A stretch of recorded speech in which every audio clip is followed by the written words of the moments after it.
Hello boozers and welcome to another edition of Booze Reviews.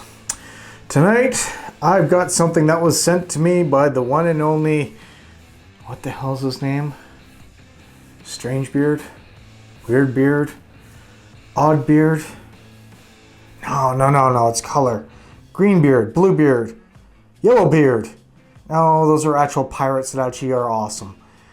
Oh, right, Red Beard. That's right. So, what did he send to me?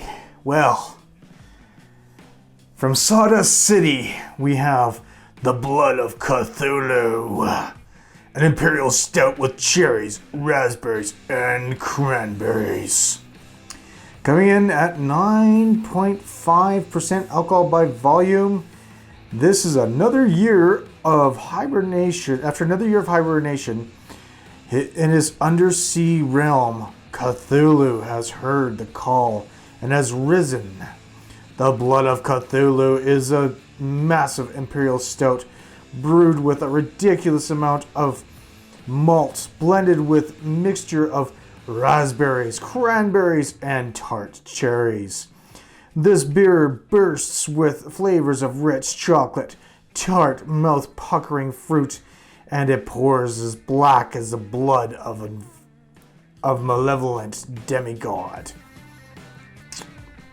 Or the ace of spades, as I like to say. Well, let's get this sucker open and see how the Blood of Cthulhu really is. Now, when I have my stouts, I don't think of something that's tart or bitter. Holy shit. But I think this is molasses. Look at that. Oh my god, that is gorgeous. Holy shit. That's just, wow. That's almost picture perfect right there. Damn. Huh. Well, as we see here, it pours a black beer with a very dark tan head. Whew. That is one beer that's got some gorgeous ability to it. Look at that. All right. Now, if you don't know, I have had Sawdust City beers before. I had the Long Voyage to Uranus. I still laugh when I hear that. And I really did enjoy it. I really liked that one. That was actually a really, really good beer. I'm hoping this one keeps up with the whole image of it because, yeah, Sawdust City, I've heard some great things about them. So let's see, the smell. I do get some fruit notes off of there. Kind of like a cidery note in a way. Like cidery fruits. A little bit of a bitterness smell. Not much of a coffee or malt smell.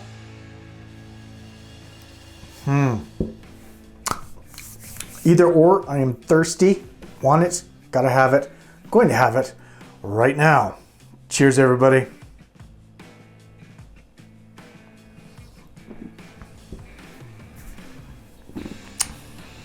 Whoa.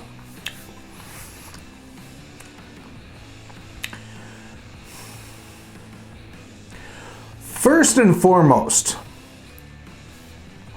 wow. Give me a second because the flavors are still trying to sort themselves out on my tongue. There's a nice tartness there. Wow.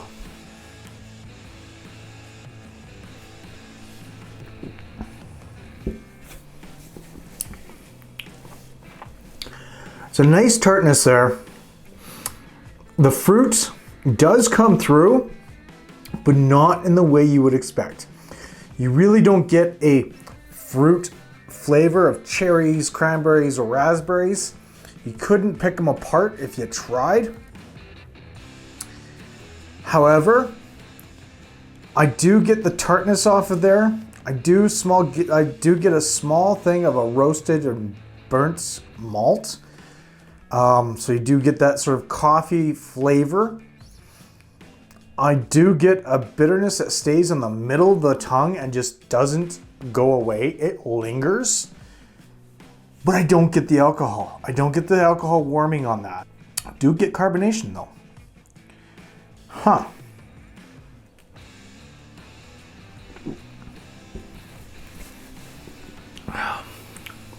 Yeah. I get more of the cranberry than anything, than the raspberry or the tart cherries.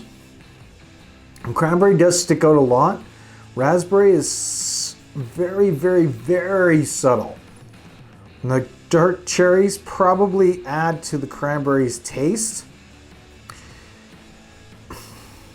I'm going to say this, and a lot of people may or may not agree with me on this, but if you've ever had Muskoka's Winter Beer, that's supposed to be a tart cranberry imperial stout or stout.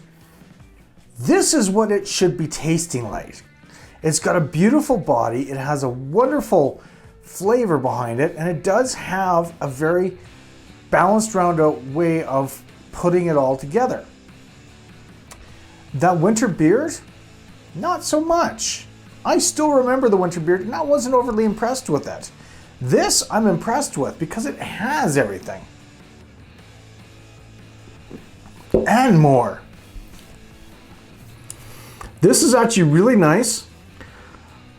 For me, I like my stouts not to be tart, but it is exactly what it's supposed to be, or very close to what it's supposed to be.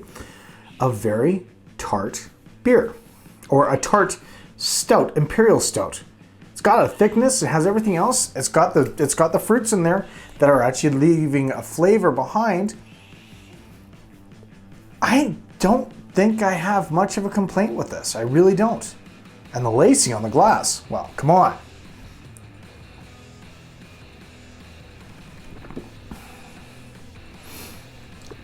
Yep, that's actually really quite nice. Really easy drinking. Alcohol is not even present, so it's easy to take that down and just enjoy it. Well done, Sawdust City. Well done. And this was canned November 19th, 2019. So we're looking at March 3rd. Or, yeah, it was packaged. So we're looking at March 3rd. So December, January, February, March be 4 months. Oh, actually, that might be November 8th. I don't know if that's a 1 or a 0. It's pretty close to it. Let's say 0, November 8th. So yeah, 4 months has been in the can. So it's conditioned really well. Yeah, no complaints.